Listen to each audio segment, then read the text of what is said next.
ठिकाणी भारतीय जनता पार्टी, राष्ट्रवादी काँग्रेस पक्ष, अजित पवार गट आणि शिवसेना शिंदे गट यांच्यामार्फत आज या ठिकाणी छत्रपती संभाजी महाराजांच्या पुतळ्याची सुरक्षेच्या बाबत पाहणी करण्यासाठी सर्व पदाधिकारी आम्ही सर्व मुख्याधिकारी साहेबांना बोलवून या ठिकाणी त्याची पाहणी करत आहोत। या ठिकाणी गेल्या 2-3 महिन्यामध्ये या स्थळाचं पावित्र्य राखलं गेलं नव्हतं।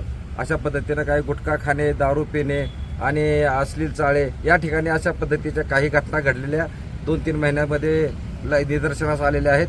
त्यामुळे या गोष्टींना आळा बसण्यासाठी आम्ही मुख्याधिकारी साहेबांना सांगितलेलं आहे की बाबा समोर असणारी भिंत ही भिंत पाडून घ्यावी, म्हणजे समोरून रस्त्यावरून येणारे सर्व आत कोण बसलंय काय बसलंय या ठिकाणी या सर्व गोष्टी दृष्टीपथात पडतील आणि या ठिकाणी संपूर्ण लाईटिंगची व्यवस्था करण्यात यावी आणि या ठिकाणाला कमीत कमी ह्या संपूर्ण लँडस्केपिंग करून ते जर कुठल्या संस्थेला आपण कोणाला द्यायचं असेल तर देण्यात यावं।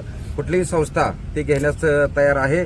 ते जी संस्था जे हे करतील ते त्या संस्थेनं ते घेऊन त्यासाठी करतील आणि त्याशिवाय शिवप्रतिष्ठान मार्फत या ठिकाणी रोज पूजा महाराजांची केली जाते।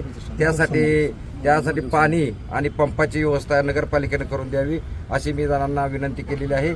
त्या विनंती असतात त्यांनी ते करूया असं त्यांनी सांगितलेलं आहे। त्या पद्धतीने या 2-4 दिवसामध्ये या सर्व गोष्टींना सुरुवात होईल।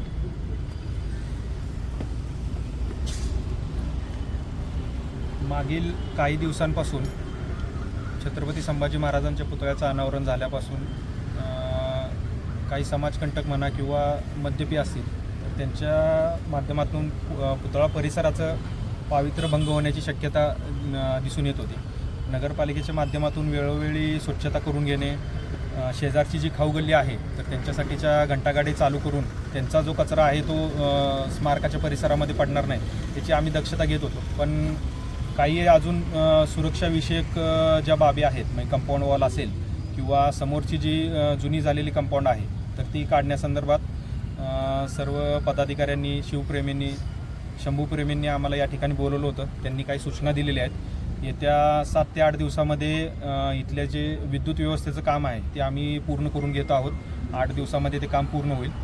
त्याचबरोबर परिसरामधल्या जे लँडस्केपिंग आहे किंवा छोटं गार्डन आहे तर ते मेंटेन करण्याची जबाबदारी आत्ताच रणजितसिंह भोसले यांनी महाराजा उद्योग समूहाच्या माध्यमातून घेतलेली आहे।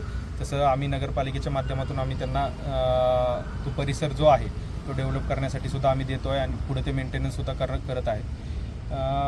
शंभूप्रेमीने आत्ता दिलेल्या सूचनांप्रमाणे शेजारी कंपाऊंड वॉल आणि विद्युत व्यवस्था आणि वॉचमॅन याच्या व्यवस्था आम्ही लवकरच करतो आहे। पुढची जी कंपाऊंड वॉल आहे ती सुद्धा जुनी झालेली आहे, जेणेकरून पुढची कंपाऊंड वॉल जर निघाली तर आजूबाजूच्या लोकांनासुद्धा समोर आतमध्ये काय चालू आहे ते निदर्शनास येईल आणि ते सुद्धा स्वतः लक्ष ठेवतील। तर या दृष्टीने आम्ही पुढच्या 8-10 दिवसामध्ये याची प्रोसेस पूर्ण करतो आहे आणि शंभूप्रेमींनी दिलेल्या सूचना आम्ही लवकरात लवकर इम्प्लिमेंट करू दे। धन्यवाद। कालच एका समाजकंटकांनी या ठिकाणी अस्वच्छता करण्याचा प्रयत्न केला होता। त्यांच्यावरती नगरपालिकेच्या माध्यमातून आम्ही गुन्हासुद्धा दाखल केलेला आहे। यापुढे सुद्धा सर्व फलटणकर असतील किंवा आजूबाजूचे जेवढे नागरिक शहरामध्ये येत असतील त्यांना एक विनंती आहे, आव्हान आहे की फलटण हे शंभूराजांचं आजोळ आहे। तर या ठिकाणी आपण चांगलं स्मारक तयार केलेलं आहे। तर या स्मारकाचं पावित्र्य राखण्यासाठी सर्वांनी मदत करावी। या ठिकाणी अस्वच्छता करू नये किंवा इतर जे काही कामकाज असेल तर या ठिकाणी कोणतेही होऊ नये अशी सर्वांना विनंती आणि आवाहन करू।